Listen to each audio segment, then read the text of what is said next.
This week on Arizona Illustrated, wastewater and beer? Water is probably the most important ingredient in beer, so if you have bad water, you're going to have bad beer. Cultivating Tucson, a marketplace. I can tell that they really care about me and the other vendors. They're working so hard to promote this event because they want to see us succeed as artists. Harvesting knowledge, the growing class. I really enjoy taking a seed and putting it in the ground and seeing it grow. The energy I put into growing that food, I feel it nourishes me. And Boom Boom Rivera. People say it's like we got built up anger, but it's not built up anger. It's untapped energy that allowed me to become the man I am today.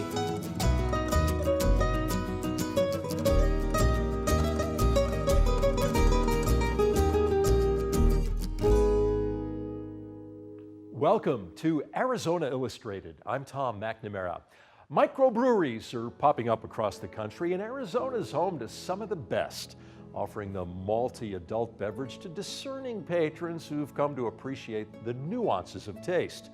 Now, the key ingredient in beer is water, and the use of water has become one of the biggest issues, if not the biggest issue, facing Arizonans and future generations in the desert Southwest.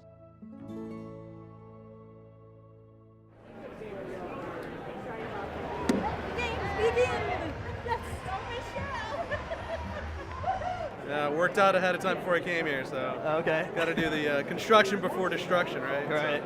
So. Oh, the beards. Yeah. Would you guys ever be nervous trying beer with reclaimed water? I mean, this is sewer water, right? It's being retreated. No? I'd try it. Yeah. Is it beer? It's beer. Then we'll drink it. Okay. Whatever. Yeah. And all water's recycled somehow, right? The challenge for us in Arizona is not the issue of water sustainability today, it's our water future. We've been planning for water shortages for half a century. So potable reuse is taking reuse water. We take that water, we purify it, and make drinking water quality again. Our idea is to pitch potable reuse to Arizona with a unique twist. And so we've used beer as that medium to get people to socialize, talk about water issues throughout the state, and make it a competitive process. We make thousands of grants a year across the state, but this is very different because the nature of competition with a large prize, that idea brings the most ingenious thinking and the most unique perspective. The winner of the $250,000 Water Innovation Challenge is the Pima County Wastewater Plan. So come on up here. Congratulations and congratulations to everybody. 1, 2, 3. Beer is delicious! It was funny, when he first talked about the project, his goals were incredibly lofty. And I remember thinking, man, I wonder if this guy's gonna be able to pull this off. Once we won and we had to start building the truck, first we had to design it. We had 4 months to design and construct that whole trailer from an old shipping container. So that the clock was ticking and we really pulled that off well. Once we got it built, then it was validating the processes, the water quality, all the analytical testing. We've got the green light, we've got our permit from ADQ authorizing us that this is an approved process, that this water does meet all drinking water parameters. So far, so good.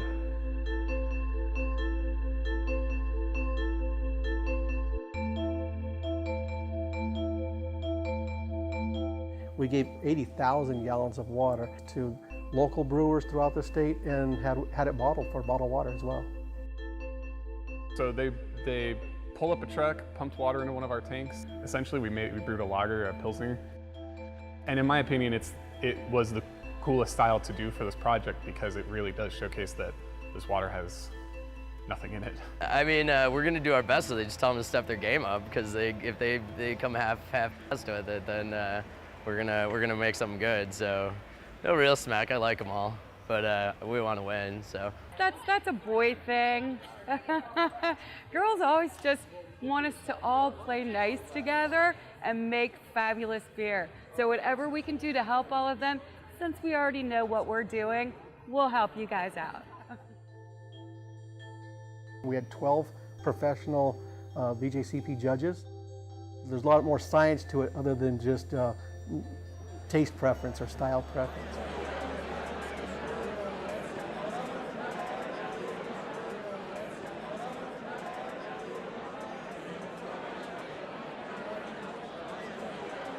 I homebrew, so I'm actually surprised that the water is so good for brewing, because water is probably the most important ingredient in beer. So if you have bad water, you're going to have bad beer. So this has been really eye-opening. We have the technology available that's been tested and validated that can take wastewater to purified drinking water that is better quality than the bottled water or the tap water that they receive today. People have seen it happening in other places and they're coming around. It's absolutely clean. We're in the desert, we have very little water, and this technology could be used in a lot of places, not just in necessarily first world countries like this, but various parts of the world where most of their water is not even potable. The first place winner from yesterday in Tucson, sorry, I kind of led that off.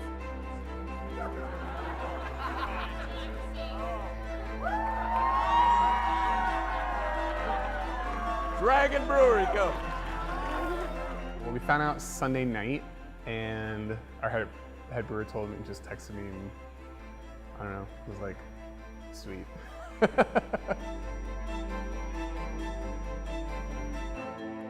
So they chose to brew something that really exploited the clarity and the cleanliness of the water that we produced, and they did a great job. Many Arizona communities are largely dependent on groundwater, and a lot of communities don't have access to surface water. So groundwater is their main source of water for their communities. That's where potable reuse really has the greatest potential impact.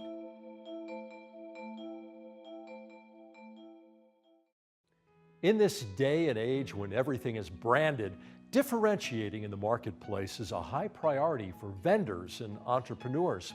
A strong brand drives loyalty and also allows consumers to buy products and services they identify with.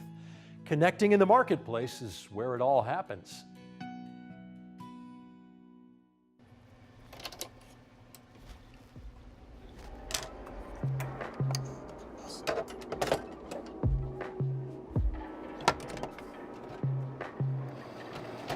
Working on some Arizona pocket teas.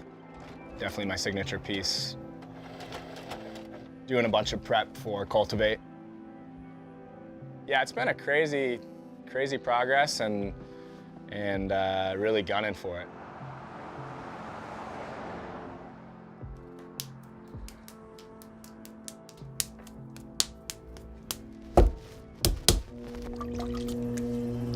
I stress out about pottery occasionally, but it's always a really good stress. The hardest part is just consistently throwing a really straight cylinder. The way the force on a wheel works, it's always pushing your clay out. So just learning how to put just the right amount of pressure to keep it straight can be a little challenging. I just keep wanting to get better, and that's what makes me come back at this point. Often I don't think it is even a creative pursuit anymore. It's just a pursuit of trying to get really good at my craft. Without Cultivate, I really don't think any of it would have moved so quickly for me.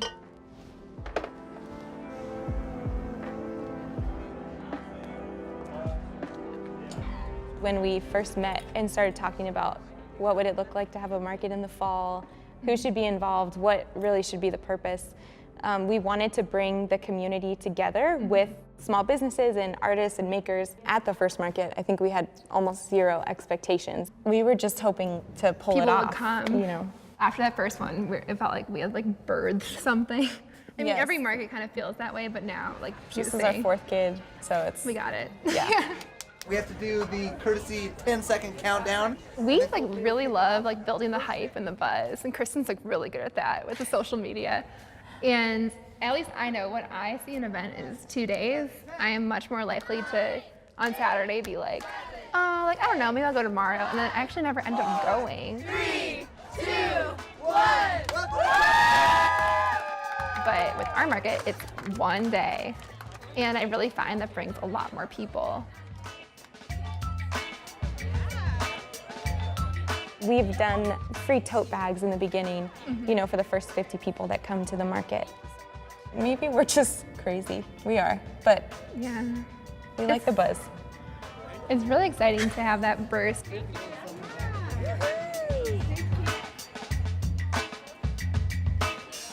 Everyone's like, why don't you just do it the same spot you did last year? And it's too easy. It's too easy. One of the most terrifying but also most fun parts is like trying to find the building, because nothing can happen until we have the building. We can announce it, we can maybe put the application out, but until we have the contract signed to use a space, the market cannot happen. Our goal is always to introduce emerging spaces that people can sort of imagine what they could become at our markets. We also wanted to have another level of impact, another layer, and so we had our vendors donate a percentage of their sales to a local nonprofit. It gives us an opportunity to give nonprofits in our area not just financial help, but also relational capital to work with volunteers, people finding out about what they're doing and spreading the word that way too. This year we were able to donate approximately $8,500 to local nonprofits.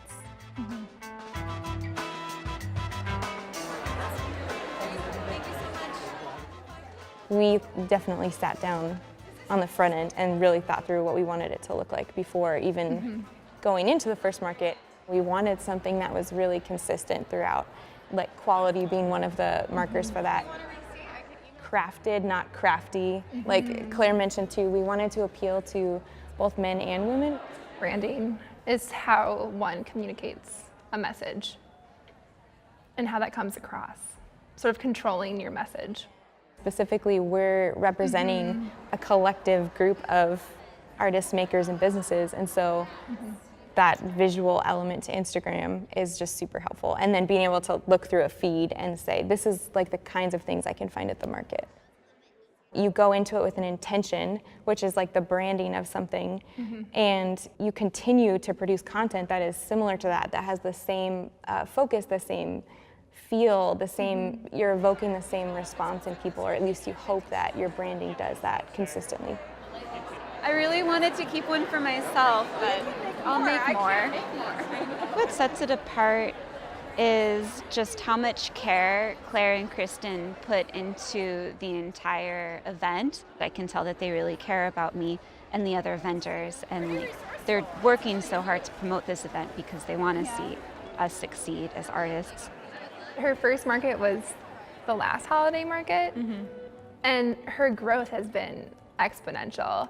Her wholesale orders, like she gets all these wholesale orders. If I hadn't been at Cultivate, I would not have those orders. And because I got those orders, I'm getting more presence on social media, and especially through Instagram, so other shops are finding me. So I just shipped out a large order of my candlesticks to a really cool shop in LA. It's definitely been really good supplemental income, and I'm spending a lot of time trying to decide if I think it could be something I can do full time. Outside of our one-day market, it's really more about like the momentum that they ride from our markets, and that's pretty much the most exciting part for me.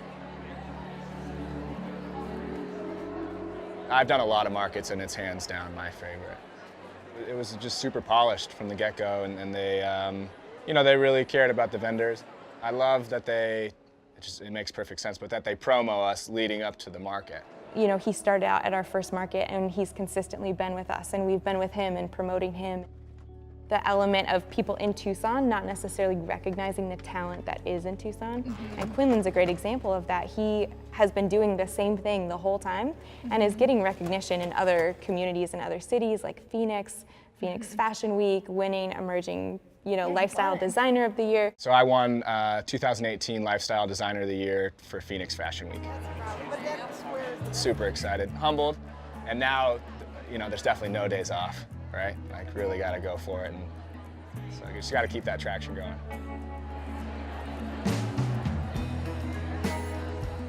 Cultivate is a good fit for Tucson because there's There's a lot of stuff happening. It's not always pulled together and packaged in a cohesive way that makes sense to the community.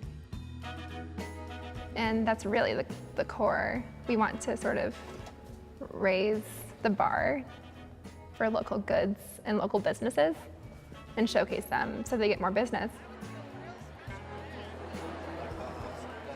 It feels like we've accomplished so much and it's a really rewarding feeling, but at the same time we're like super analytical and we are always thinking about, like we have like a notes for next time doc that we just add to during every market, and we're always thinking about how we can tweak and improve. We never feel like, oh, we've completed this event and we've arrived. It's like we've completed this event, that was really exciting. What's next? How can we make this better? And how can we keep growing? Like what you see on Arizona Illustrated? Visit our webpage at azpm.org to watch and share videos from this episode. You'll also find stories from future programs, an easy way to submit your own story idea, an archive of past episodes of Arizona Illustrated. And you'll find everything you need to stay connected with public broadcasting in Southern Arizona. azpm.org. Are you interested in growing and eating fresh and healthy food? You can do it yourself, from growing fruits and vegetables to raising chickens and goats. But how do you get started and how do you make it work? Here in Arizona, there's a cooperative program that's helping people from different backgrounds dig in and reap what they sow.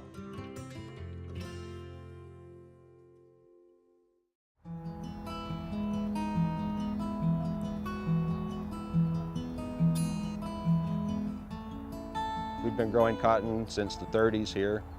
That's our main crop.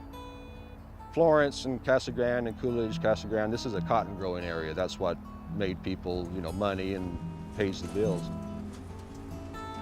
Guy Rankin and his family are one of the many farmers in Pinal County where cotton is the top crop.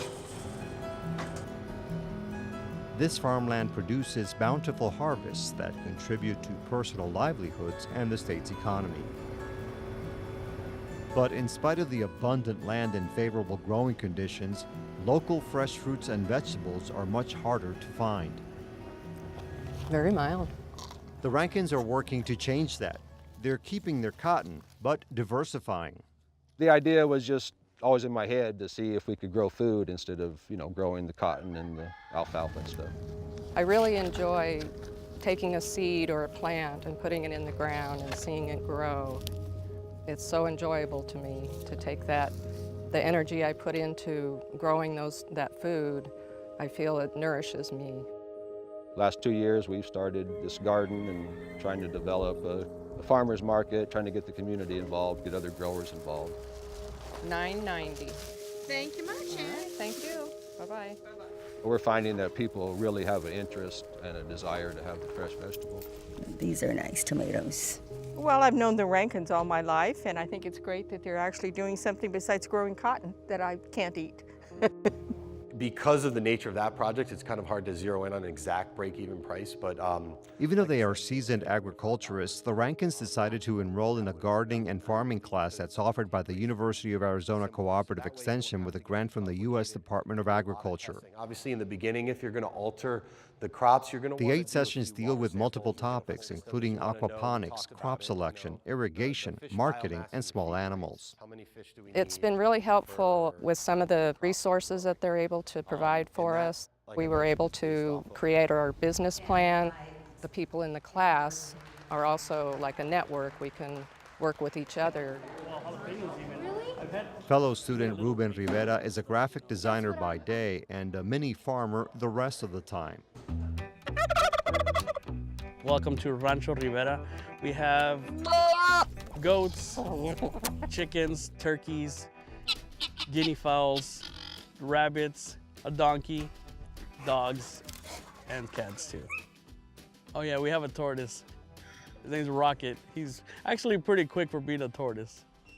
It started out as a friend of ours that had a goat that he couldn't keep, and he knew we had the property, and he said, you guys want to take the goat? And we brought her, and it just ignited the spark that's become our little farm here, So he took the classes to increase his family's chances for success.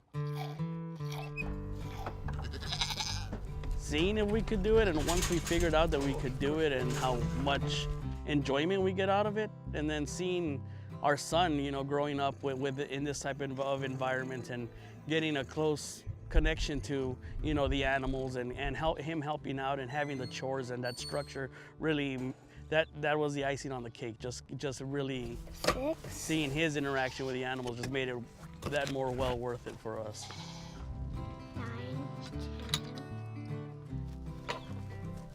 Despite its perceived allure and increasing attention, experts say farming is not for everyone. Whether plant or animal, these are living creatures that require human commitment and dedication. Education is pivotal.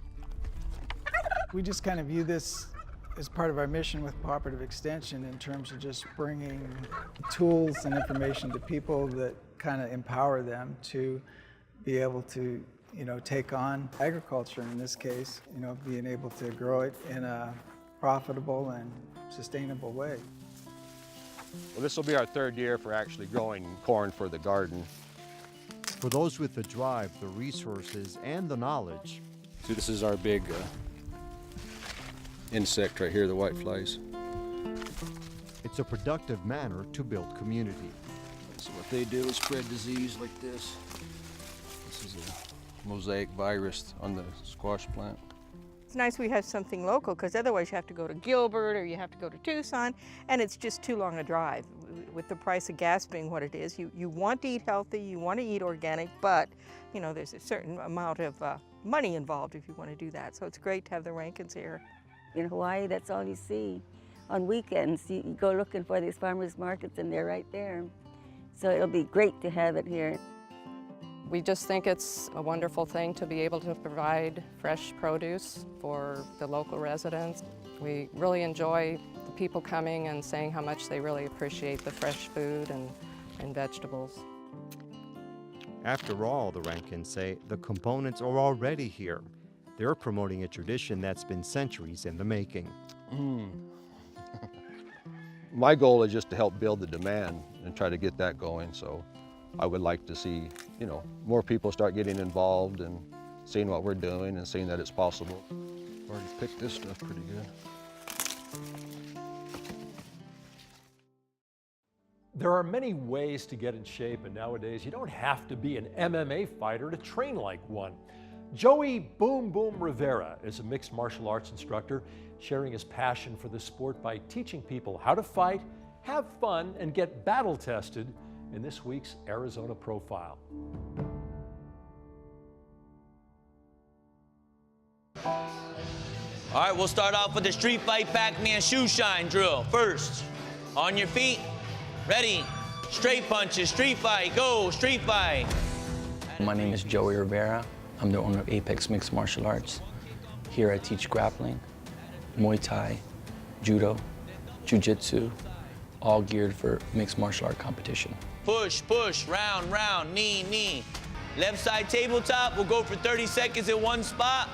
I started fooling around at a boxing gym, 13 or 14 years old, and I never had enough courage to compete, but I got into judo when I was 17, and I had my first competition then around 97, 98 time. I've won multiple medals in judo and Brazilian style jiu-jitsu and no-gi, but the truth is I've lost a lot more than I won. Really, it's just about the journey, to be honest with you. She comes back in with the 3-punch combination, and I move her around every single time. So I feel like my biggest accomplishments don't have to do with me in competition. It has to do with helping other people believe in themselves and then to pull themselves out of the gutter, out of the dirt, whatever you want to call it.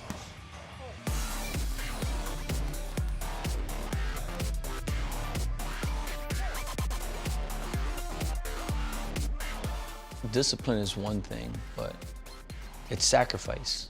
It's like sacrifice your time. People have to drive here, 30 minutes, 20 minutes, and be put outside their comfort zone. Sacrifice is the most important thing that anybody has to make. You have to sacrifice who you are for who you want to be tomorrow. And you can't make up excuses. To me, my wife and my daughter are the reason why I do these things. It allows me to be at a place that I can work and do what I love at the same time. They're so important to me that I don't know where I would be if I didn't have them, to be quite honest. Hi, besito. That's so nice of you. With her being present allows me to be somebody more. She is my why.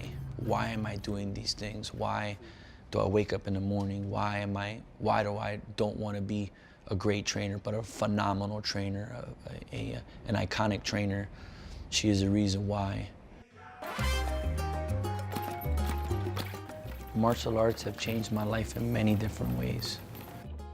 People say it's like we got built up anger, but it's not built up anger, it's untapped energy. So it allowed me to spend my energy in a productive way that allowed me to become the man I am today.